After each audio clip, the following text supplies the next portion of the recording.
প্রিয় দর্শক শ্রোতা, আমি মুক্তিযোদ্ধা বিমল কুণ্ডু আপনাদের সঙ্গে কিছু কথা বলতে এসেছি। আজ কদিন ভিডিও করা হয় নাই, কারণটা আপনারা নিশ্চয়ই বুঝতে পারবেন।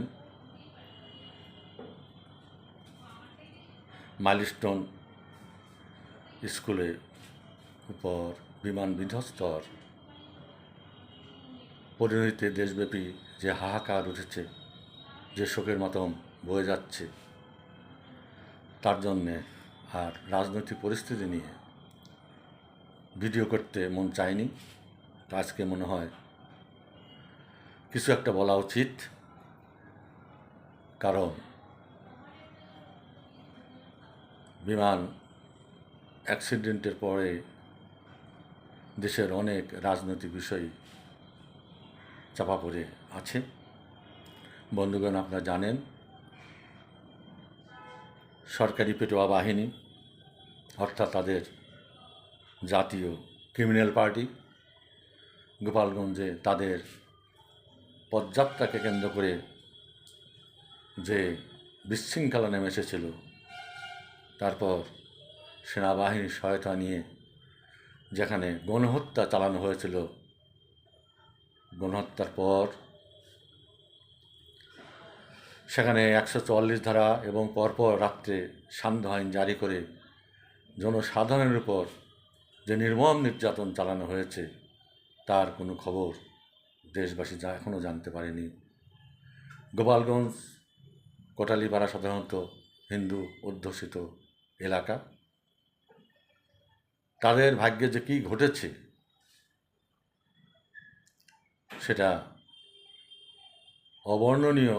যে অভিশাপ তাদের উপর কদিন ধরে নেমে এসেছিল, এটা না দেখলে না শুনলেও অনুমান করা যায়।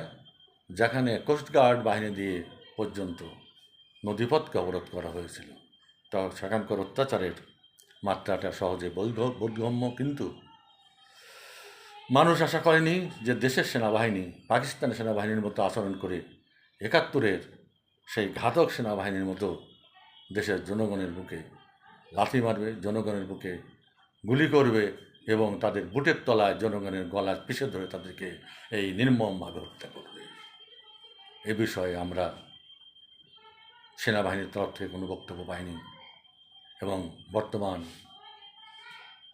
অন্তর্বর্তী সরকারের কাছ থেকে কোনো বক্তব্য জানতে পারিনি যে গোপালগঞ্জে কেন তারা এই ধরনের নির্মম অত্যাচার করল, কেন জাতির পিতা বঙ্গবন্ধুর সমাধিক্ষেত্রকে ভেঙে দেওয়ার মতো ষড়যন্ত্রে লিপ্ত হলো।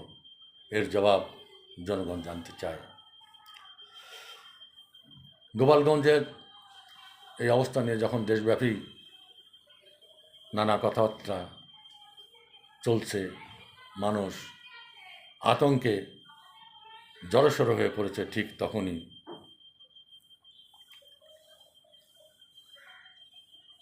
আমাদের অত্যন্ত প্রিয় একটি প্রতিষ্ঠান, যেখানে অধিকাংশ শিশুরা লেখাপড়া করায়, মাইলস্টোন উত্তরার কাছে, সেই মাইলস্টোনের উপর প্রশিক্ষণ বিমান ভেঙে পড়ে বহু শিশুদেরকে হত্যা করেছে, আহত হয়েছে। সঠিক সময়ে তারা চিকিৎসা পায়নি। চারিদিকে হাহাজারি উঠেছে, মায়েরা পিতেরা রাস্তায় কেঁদে কেঁদে বেড়াচ্ছে। সেখানে তাদের ত্রাণ কার্য খুব সুষ্ঠুভাবে পরিচালনার কোনো নজির আমরা দেখতে পাইনি।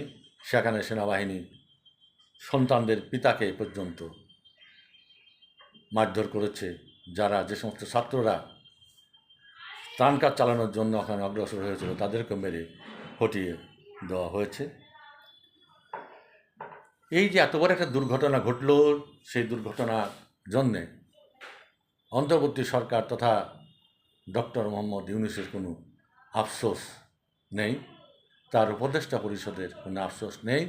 যেন তারা এখানে মাল পানি কামানোর জন্য, জনগণের উপর অত্যাচার করে সুদের টাকা তোলার জন্য এই গদি দখল করেছে। জনগণের উপর তাদের কোনো দায়িত্ব কর্তব্যবোধ নাই। এমনকি এত বড় একটা দুর্ঘটনার পরেও এখন পর্যন্ত দেশের প্রধান উপদেষ্টা হাসপাতালে আহতদেরকে দেখতে যায়নি বা দুর্ঘটনাস্থল পরিদর্শন করেননি। এতে মনে করা হচ্ছে, অনেক বিশেষজ্ঞ মনে করছে যে এই প্রশিক্ষণ বিমান একেবারে স্কুলের উপর ভেঙে পড়ার পিছনে কোনো ষড়যন্ত্র হয়তো কাজ করছে, সরকারের কোনো গভীর ষড়যন্ত্র হতে পারে। কেননা সরকার ক্ষমতা গ্রহণের পর গত বছরের অগাস্ট থেকে 8ই আগস্ট থেকে ক্ষমতা গ্রহণের পর একের পর এক ষড়যন্ত্র করে দেশের মানুষকে তথস্থ করে রেখেছে এবং দেশের মানুষকে ধোঁকার মধ্যে রেখেছে। নির্বাচন দেবে, কিসের নির্বাচন? দেশের আইন শৃঙ্খলা একেবারে বিধ্বস্ত হয়ে গেছে। ধর্ষণ, লুটপাট, রাহাজানি, অগ্নিকাণ্ড একের পর এক ঘটেই চলেছে। এই অবৈধ সরকারের কোনো হেলদোল নাই, লজ্জা শরম কিছুই তাদের নেই।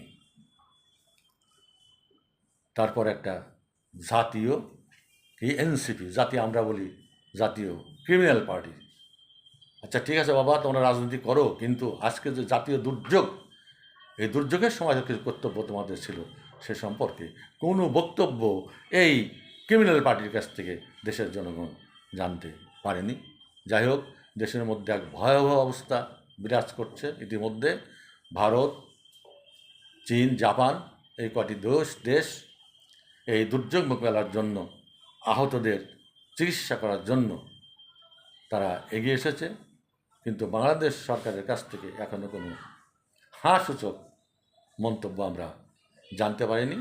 তো মাঝে মধ্যে গণমাধ্যমে শোনা যাচ্ছে যে ভারতীয় মেডিকেল টিম এখানে পৌঁছে গেছে। অথচ এই দুর্যোগের সময় এত শত্রুতা বিচার না করে, চিন্তা না করে ইউনূস সরকার খুব কাছের দেশ ভারতকে অনুরোধ করতে পারত।